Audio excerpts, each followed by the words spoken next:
Example 1.4 क्या given है इसमें? Coulomb's law for electrostatic force and Newton's law for gravitational force between two stationary point masses both have inverse square dependence on the distance between the charge and masses respectively. Clear?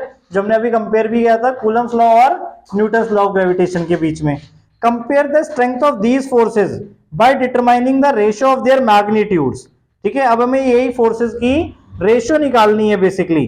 ठीक है, किसके लिए? पहला case है for an electron and a proton. एक electron है मतलब आपका, तो चार्ज क्या हो गया? एक का माइनस ई और दूसरे का चार्ज प्लस ई। इलेक्ट्रॉन और प्रोटॉन में आपको पता है चार्ज का मैग्नीट्यूड सेम होता है बट साइन अलग होता है। ठीक है नाउ, और हम जब कूलम्स लॉ की बात कर रहे हैं तो हमें वहां साइन का कंसिडर नहीं करना है। इवन ग्रेविटेशनल लॉ में भी ठीक है हमें साइन का कंसिडर नहीं करना, वहां तो मास है बेसिकली। क्लियर? तो मास क्या है इनका? m।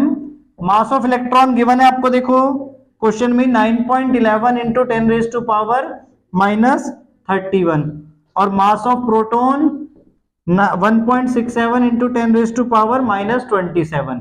ठीक है, केजीज में ही आपके ये मासेस। और चार्ज ऑफ इलेक्ट्रॉन आपको पता ही है कितना होता है? 1.6 into 10 raise to power minus 19 coulomb. अब अगर आप कूलम फोर्स निकाल रहे हो इसमें, सो फॉर्मूला क्या आपका? के Q1 Q2 bye are square. Q1 Q2 का मैग्नीट्यूड लेना है, दोनों ही E है तो E इंटू ई स्क्वायर हो जाएगा। K की value 9 into 10 raise to power 9। यहां तक क्लियर हुआ? Q1 Q2 दोनों ही है तो 1.6 into 10 raise to power minus 19 into 1.6 into 10 raise to power minus 19 upon r square. R हमें क्या गिवन है बेटा? इसमें डिस्टेंस हमें कितना गिवन है? When they are separated by 1 angstrom. 1 angstrom आपका कितना हो जाएगा? 10 रेज टू पावर माइनस 10 और 10 रेज टू पावर माइनस 10 का स्क्वायर करना है यानी 2 बार कर दिया आपने। यहां तक क्लियर हो गया? बारिश आ गई बहुत तेज तो छुट्टी नहीं हुई। हाँ, इधर कैलकुलेशन अब ध्यान से देखो कैसे सॉल्व कर। सिंपल, देखो नीचे तो नंबर है नहीं, 10 रेज टू पावर माइनस 20 ऊपर जाके प्लस 20 हो जाएगी।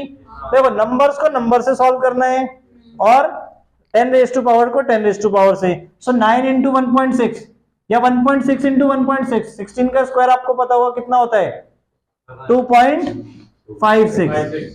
256 होता है तो 2.56 9 से भी मल्टीप्लाई कर देंगे। 10 रेज टू पावर आपस में 9 माइनस 19 माइनस 19 प्लस 10 प्लस 10।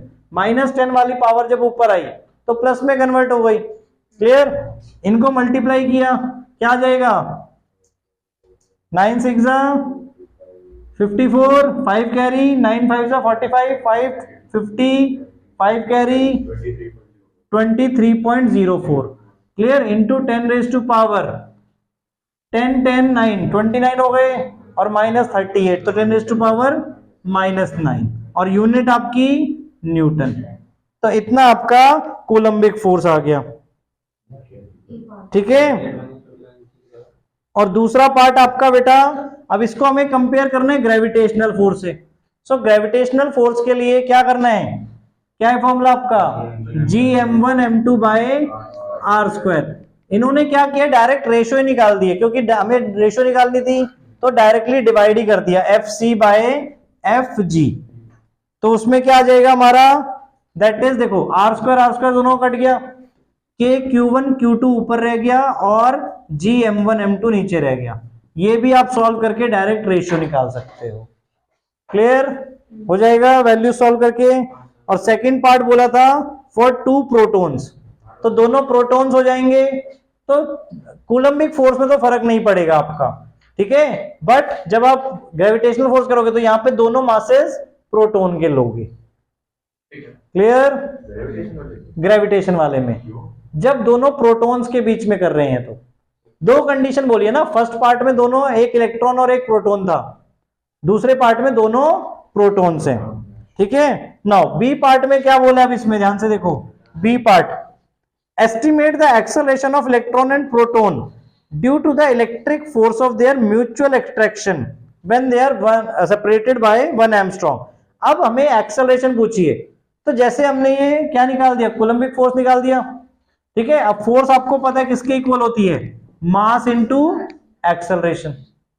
ठीक है, अब हमें दोनों का बताना है, इलेक्ट्रॉन और प्रोटॉन दोनों का ही। तो जब हमें प्रोटॉन पे एक्सेलरेशन बतानी है तो मास ऑफ प्रोटॉन करना है। क्लियर? देखो फोर्स तो इक्वल एंड अपोजिट दोनों होगी। ठीक है, एक मिनट, ये हो गया। तो एक्सेलरेशन प्रोटॉन की क्या आएगी, एफ अपॉन एमपी। ठीक है, और दूसरा आपका एक्सेलरेशन जब इलेक्ट्रॉन की निकालोगे तो फोर्स अपॉन, इसमें कौन सी फोर्स, कूलम्बिक फोर्स आपको यूज करनी है अपॉन मास ऑफ इलेक्ट्रॉन।